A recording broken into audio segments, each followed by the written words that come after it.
It really hurts. And that's the thing. I'm sorry that people think I'm racist, because I'm just not. Geraldine Ferraro there talking with Sean Hannity Wednesday night after giving up an honorary position with Hillary Clinton's Finance Committee. Her resignation came after she told the Daily Breeze, a small paper in Torrance, California, the following. Here's the quote. If Obama was a white man, he would not be in this position. And if he was a woman of any color, he would not be in this position. He happens to be very lucky to be who he is, and the country is caught up in the concept. All right, she has said that quote was taken out of context, that she was expressing admiration for Obama and what he's achieved. David? If you look at the actual piece that it ran in, the woman, the journalist who she spoke to, described it as a bitter set of remarks. So the context of the piece, according to the remark, according to the person who heard it, it was bitterly said. And then Geraldine Ferraro compounded the error by saying, see, the people attacking me, they're racist, and they're just doing this because I'm white. Well, that often happens in a situation like that. The reaction is almost as bad, if not worse. But when she said if I had run as Gerald, if I had been Gerald Ferraro when I ran for vice president, I wouldn't have been. Well, that's what she's entitled to say that about herself, but she also said this about Jesse Jackson in '88. The way I read the white, when she said they're attacking me because I'm white, how's that? That was a sarcastic, angry statement. She didn't mean that literally. And in original comments, I think there's a lot of truth to them. They're incomplete. And I don't think she really meant to say,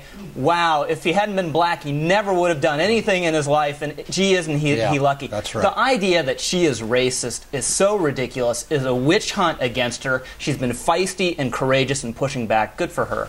You know, I think this regrettably fits a pattern that people are wondering about with the Clinton campaign. Hillary Clinton did not disavow these remarks.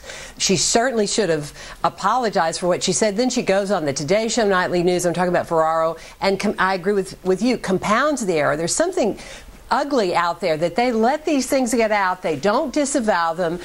You know, if we were so eager for a black president, we would have had one already. I mean, it's an absurd notion what she said. Well, look, there's a double standard on this. When you get Obama's now former pastor, he's retired, saying some of the things about America's responsible for 9/11, we helped promote AIDS and the rest. But look, let's look at the facts of what Geraldine Ferraro was saying. She said if he hadn't been black, he wouldn't be where he is. When you've got states with large African-American populations voting 70, 80% for Obama, that is just factually true. He wouldn't, without that block vote, be where he is. That's not a racist statement. That's a fact. Men but we're not talking about that, though. We're talking. She said he wouldn't be where he is were he not black. I guess George Bush wouldn't be where he was if he wasn't white and rich.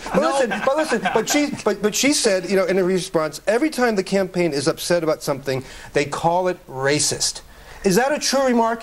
Every time the Obama statement, but there's she's an overstatement, and she should be arrested for it. Obama has tried to make this not about race, and the Clinton campaign keeps making it about race. Exactly right. When Bill Clinton said that Barack Obama's Iraq record is a fairy tale, now that's an over-the-top statement, but has nothing to do with race. You had people supporting Barack Obama say, Bill Clinton's racist. He really has to watch about it. What he said. So there's a lot of truth to what Geraldine Ferraro says. It was the Jesse Jackson remark. No, he got hit for the fairy tale remark. That was a misquote. Look it up. That was a misquote. All right. Cal brought up the controversy that's erupted over Reverend Jeremiah Wright's comments. Let's listen to some of that for a minute, and then we have a question about that.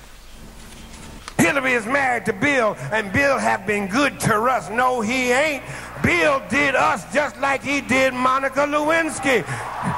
He was riding dirty. All right. Well, so you're laughing, Rich. But I mean, how will comments like that play in the media? Well, you know, I think that Obama has to disavow the things the guy said that the U.S. This is the guy who performed his wedding ceremony. This guy, said that the U.S. invented AIDS. He said, God damn America. He has got to deal with this and deal with this quickly. Fox is going to play it endlessly. But there is a double standard here. I did a story this week showing that John McCain campaigned with a minister in Ohio named Rod Parsley, a televangelist, who wrote a book calling for the eradication of Islam, actually for a holy war against Islam, and said America was founded to destroy Islam. Now, do we see all the networks going crazy over that? I don't think so. So why attack Obama's preacher, but not go after McCain's spiritual One guide. reason for church-state separation is just the power of video, because we'd heard about these kind of radical statements he made, but when you actually see them on tape, that's what gives them. But if you're laughing at it, it can't be that bad. But David, isn't there a difference between going to the church that Reverend Wright, where Reverend Wright is pastor, and having him perform your marriage ceremony? Isn't there a difference between that and campaigning next to a minister, as you described it? John McCain called Rod Parsley his spiritual guide. Right. Now, this guy wants to eradicate Islam. I think John McCain should be called to task for that. All right, time for another break. We're going to be back with this.